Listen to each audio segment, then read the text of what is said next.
Today we're going to be reading Arthur's April Fool by Marc Brown.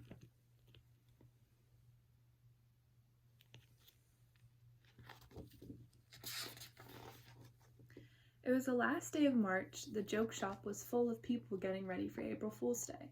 Arthur and Buster tried out everything. Buster bought sneezing powder. Arthur got a fake telescope that gave whoever looked through it a black eye. But Arthur didn't feel like playing jokes. He kept thinking about Binky Barnes. "Who is Binky Barnes?" asked Buster. "Picture King Kong. Now double it," said Arthur. "He keeps threatening to punch me out."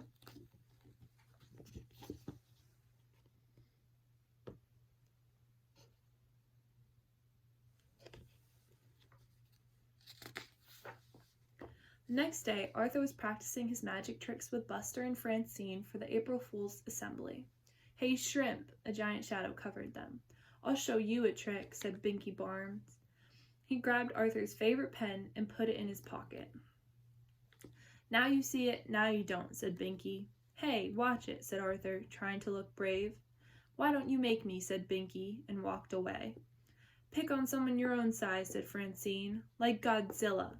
"Wow," said Buster. "You were right. He's going to pulverize you."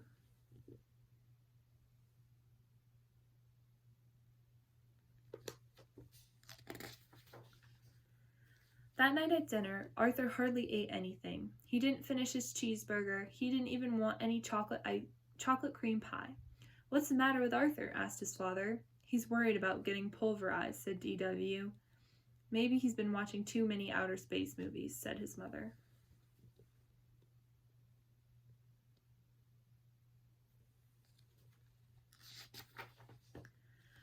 Later on, D.W. barged into Arthur's room. "Good night, Mr. Universe," she said. "Haven't you ever heard of knocking?" asked Arthur. "After you get pulverized, can I have your room?" she asked. "Beat it, D.W."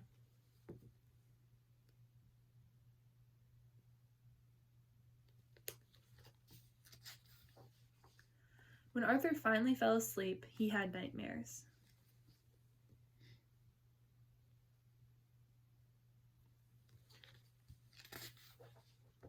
The next morning, Francine offered Arthur a cookie. "Yuck," said Arthur. "This tastes like soap and toothpaste." "April Fool," laughed Francine. But Arthur was too worried to laugh. "I'll never remember my magic tricks for the assembly," he said. "Calm down," said Buster. "I'll be your assistant. I'll help you if you get stuck." Arthur felt better. He could count on Buster. But just before the assembly, Buster got caught putting sneezing powder on Mr. Ratburn's desk. Instead of going to the assembly, Buster went to the principal's office.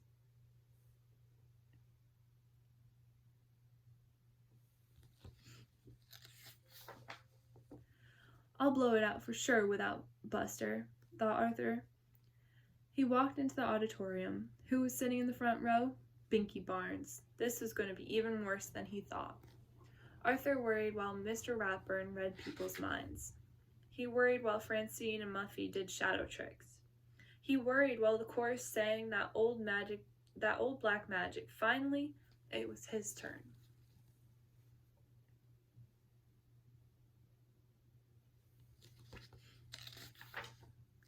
"For my first trick," said Arthur, "I need a volunteer." Binky Barnes jumped on the stage. "Surprise, Pipsqueak," he whispered. Arthur gulped.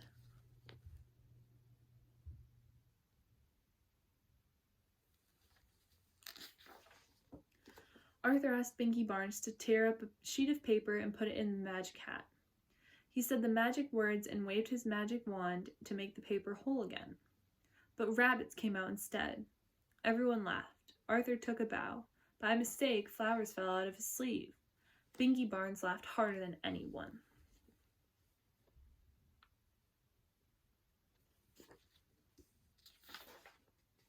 Then Arthur had an idea.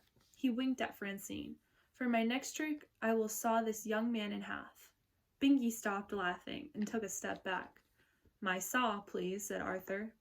Binky turned pale.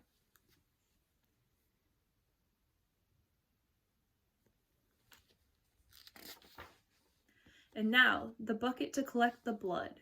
Binky screamed. He stepped back again, this time right off the stage. Everyone laughed, even Mr. Ratburn.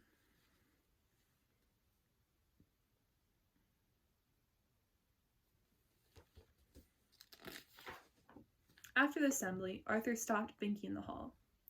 "What's the matter, Binky? You left before I could show you my best trick." "No thanks," said Binky Barnes.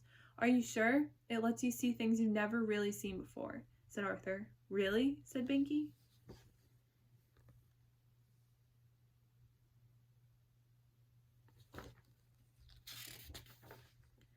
He grabbed the telescope and pointed it at Francine. "I don't see anything." "Of course not," said Arthur. "You have to know the secret words."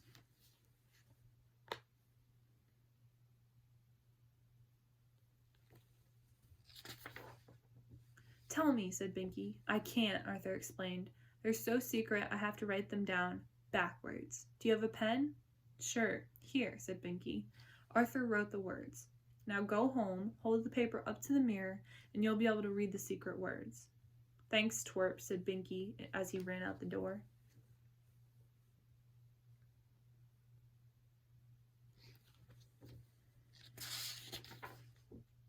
"Boy, that's your best trick yet," said Buster. "You didn't get pulverized, and you made Binky Barnes disappear."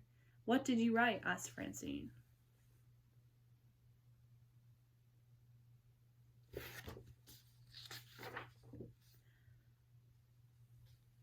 April Fool. That's the end.